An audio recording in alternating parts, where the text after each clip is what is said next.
is a topic of great importance in an Australian and New Zealand conference, because obviously we're talking about the region, our region, and looking at what climate change means here. Now, the schedule will be, we've got 4 speakers, and I'm going to introduce them one by one as we move through.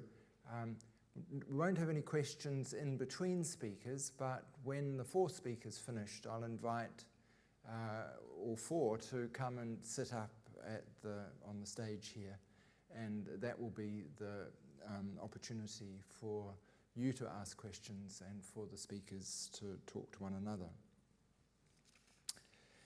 Well, it gives me great pleasure to introduce as our first speaker Dr. Colin Tukuitonga. Great pleasure because Colin is a colleague and friend. He's from Niue originally. He trained in public health in New Zealand. He held senior positions in public health in New Zealand, and then subsequently worked at WHO and the SPC. He was Director of Public Health at SPC, and then took on the job as Director General. And he's been the DG of the Pacific Community since 2014. And in that time, he has overseen, introduced some interesting, important programs, and has a unique perspective on the threats and challenges and opportunities in the Pacific. Colin.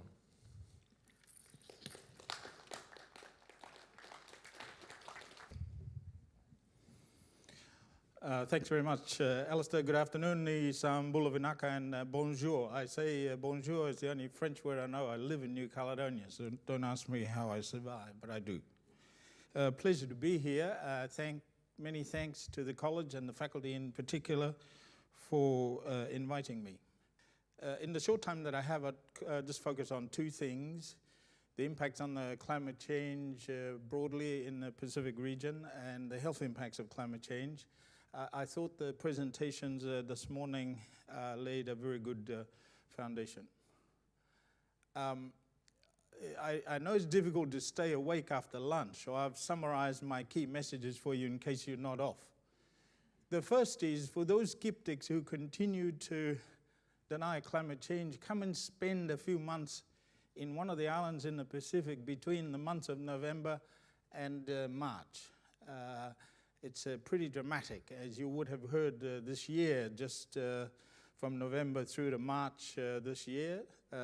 Some fairly disastrous things took place. The health effects are pretty much all bad or very bad. The important point I want to stress is that the effects of climate change on health in the Pacific is a multiplier. It aggravates existing problems.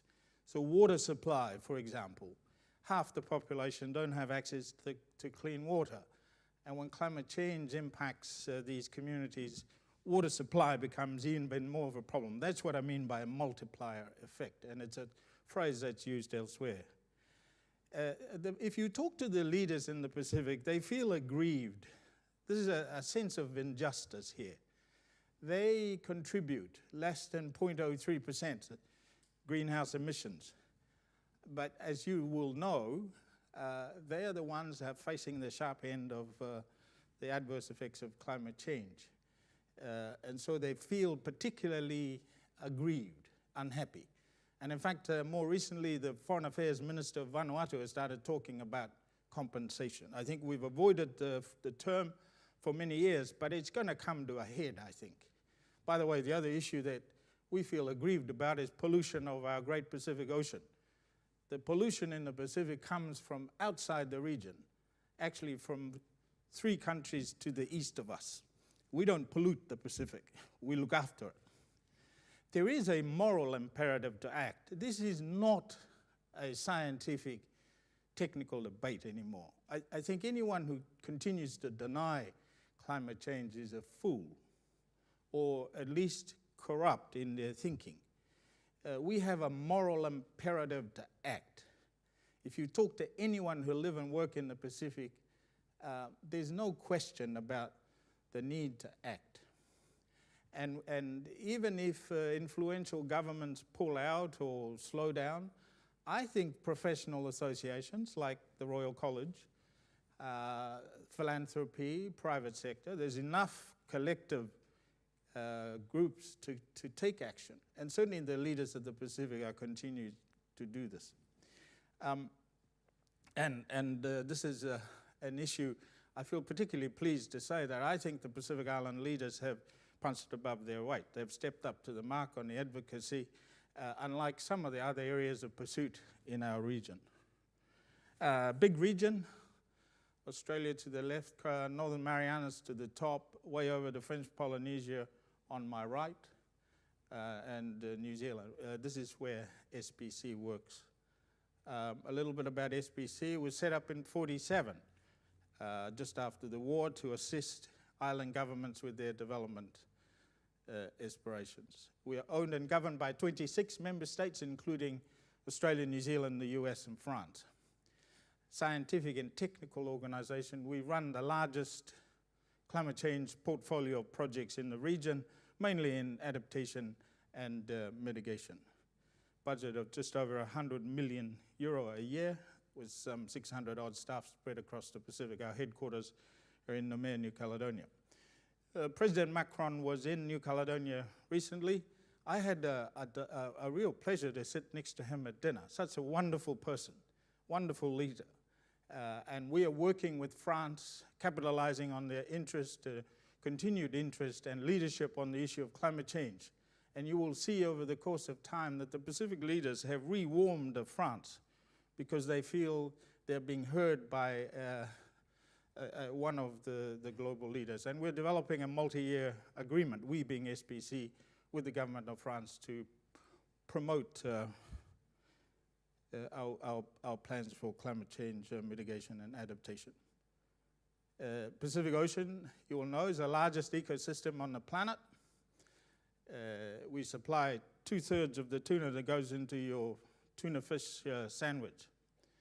More importantly, the Pacific supplies 80% of the protein for people of the Pacific. So as you can imagine, we get a bit annoyed about ocean acidification when the coral die. When the coral die, the fish die. And our people have not much in the way of alternatives. Significant contribution to tourism and other economic activity. The Pacific Ocean defines who we are. As I said earlier on, I think the Pacific are fairly careful custodians of the ocean, but it's under threat. It's being polluted by other people. It's being overfished by other people. And that makes us unhappy. There are serious threats to the ocean that we call our home. There are a multitude of climate change impacts here. We'll have heard a lot of them this morning. For us in the Pacific, we concentrate mainly on food security. That's the big concern. Ocean acidification kills off the fish and seafood. Land degradation, land loss, erosion for people who rely on subsistence crops. The other big one is water security. And I'll talk a little bit about that in a minute. And of course, negative health impacts of climate change. People concentrate a lot on sea level rise. Yes, it's important, but actually, for the most part, it's the extreme weather events that cause us the most grief. Tropical cyclones, floods, and so on. Interesting, when there's too much water in Fiji, there's not enough water in RMI and the Federated States of Micronesia. That's the issue that affects us most. Sea level rise, of course, is a problem for the low-lying atolls, and ocean acidification. Ocean acidification is a concern, and its relationships with coral bleaching. And as I mentioned earlier on, the bleaching of coral is a serious problem in the Pacific. Unfortunately, there are reports of the extent and the nature of bleaching in the Pacific, but it's not something I would say we know a lot of detailed about, but it's clearly an issue. And there are, of course, other weather-related disasters like coastal erosion, saltwater inundation, and so on, and progressive long-term degradation of the natural environment and loss of biodiversity. The last point here is, again, to re-emphasize the fact that the Pacific Island nations are among the most vulnerable. There is a big impact on development. It's now nearly 4 years since PAM hit Vanuatu, and we did, with German development agency support, we've been doing a lot of work rehabilitating their fish farms, helping with the crops, providing chickens, actually, to families in the community so they can start again. But as you can imagine, every time you get hit, it's like going backwards. It's like starting again. So there is a huge drain on development, and it's difficult for small communities with limited resources, limited capacity to keep bouncing back every time they get hit. Impact on health, as I said, food security is a big one. We've produced this little document. It's on our website if you're interested on the extent and the nature and the implications of food security for our region. The problem, I have a public health background. The problem with this is if you knock out the local crops, people turn to rice. And you will know the other crisis we have in the region is NCDs. And the more rice and flour and processed foods you eat, it's not a good idea. Bleaching is not a long-term thing. These three pictures, the one on my left, December 2014, 8 months later, the coral is dead. It's fairly quick. It's not something, I used to think that it's a slow process that takes forever. It's not. It takes, it develops fairly quickly. And you will have heard this phrase, the Pacific is a vulnerable region, and certainly you'll hear the same places being affected, Vanuatu, Solomons, Fiji in particular, and PNG. And in the World Bank reports on assessment of nations around the world, many of the Pacific Island nations are included in the top 30. I put Cyclone Heta there, that hit Niue in 2004, because it's my little home.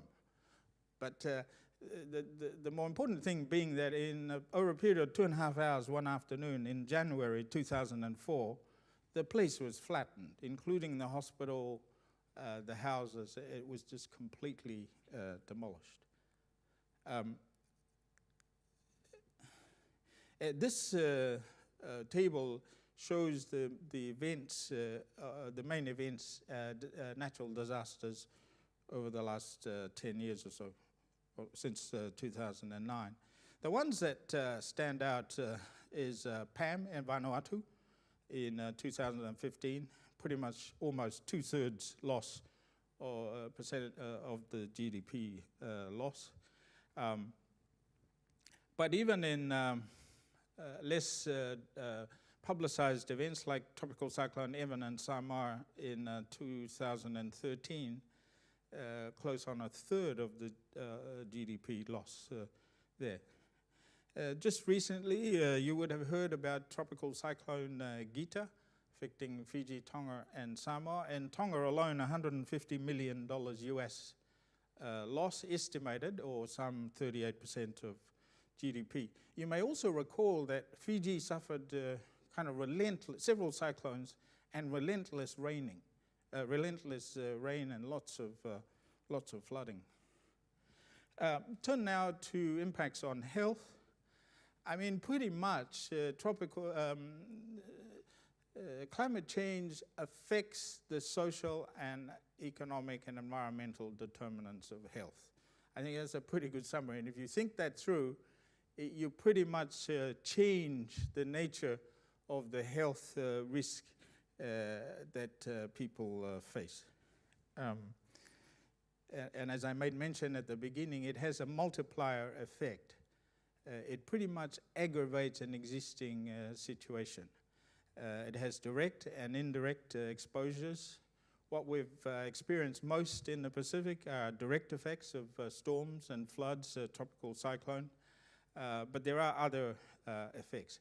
The last point on that slide I'd say would be that we don't yet actually fully appreciate the extent of the negative health impacts of climate change in the Pacific. You will, by the nature of these things, appreciate that it's an evolving thing, and I don't think we actually fully appreciate the extent of the effect of climate change on health. These are some figures at a global level. Fairly sizable estimates of additional deaths. This is work by WHO, some 250,000 additional deaths annually. Fortunately for the Pacific, these natural disasters have tend to have low human mortality and injury. A lot of crop damage, a lot of environmental damage, but fortunately, I think due to preparedness and early warnings, the deaths have been low. Estimated $2.5 billion of damage by 2030. And the thing about this is in the Pacific, the health infrastructure is pretty weak. And at the same time, they're most at risk. One of the realities of the region, of course, is that the health facilities tend to be located along the coast.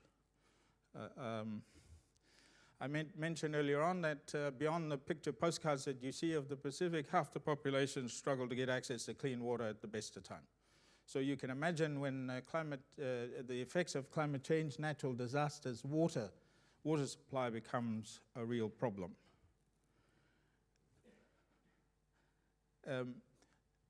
Alistair talked this morning about dengue. It's in our region. It used to be said that you'd have one serotype running for a period, and then it'll go back to its baseline level.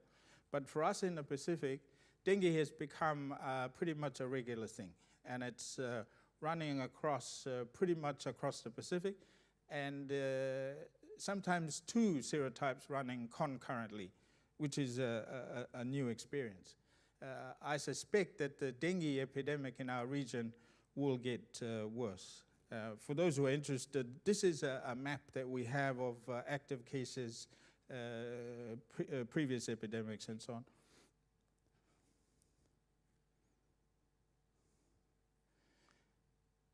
This the picture on the slide is from Kiribati, from Tarawa, and it's taken from the maternity ward of Tarawa Hospital by an excited midwife, I think, as you can imagine. This is the point I made earlier on about fragile health systems that are located on the coasts, and these facilities are very, very vulnerable.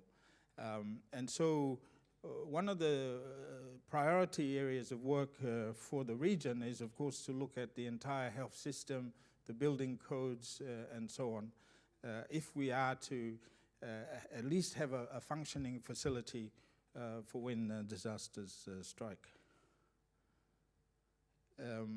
Someone will talk about this, but we've been doing some work. The London School of Economics estimates that by 2050, some 1.7 million people would be displaced. In Fiji, we being SPC, been supporting the government there to relocate villages. As I say, someone will talk about this in a minute. You know, the thing about this is it causes considerable anxiety for families. Uncertain about the future, uncertain about food security, worried about what to do with the ancestors that are buried in the village. And the other major area of need in our region, I think, is to better understand the psychological mental health trauma-related issues as a result of climate change. We don't yet have reliable information in respect of mental health. On the upside, there is an ongoing piece of work by WHO, UNFCCC, and the Fiji presidency to try and better understand and prepare for climate change impacts in small island developing states, and their report has just been released. I think that the problem for us in the region is, of course, people threatening to pull out of the Paris Agreement. I am pleased to say, though, that the Pacific leaders are pretty determined to maintain the momentum on implementing the Paris Agreement, regardless of what some of the influential nations might do. And the Pacific Island leaders have truly stepped up on this. I'm just going to finish now with this slide. I don't know if you can read it. But the picture says, we are not drowning, we are fighting, which I think pretty much sums up the attitude of those who live, who call the Pacific home. So, just to finish off, climate change is having a major negative impact on small island environments, communities, lives, and livelihoods. The future is now. It's not a theoretical and idle conversation. The full impacts of climate change on health is yet to be fully manifest, but there are significant direct effects on human health from disasters. I think largely due to the multiplier effect that I've talked about before. And I still think that implementing the Paris Agreement is the priority for our region. Thank you very much.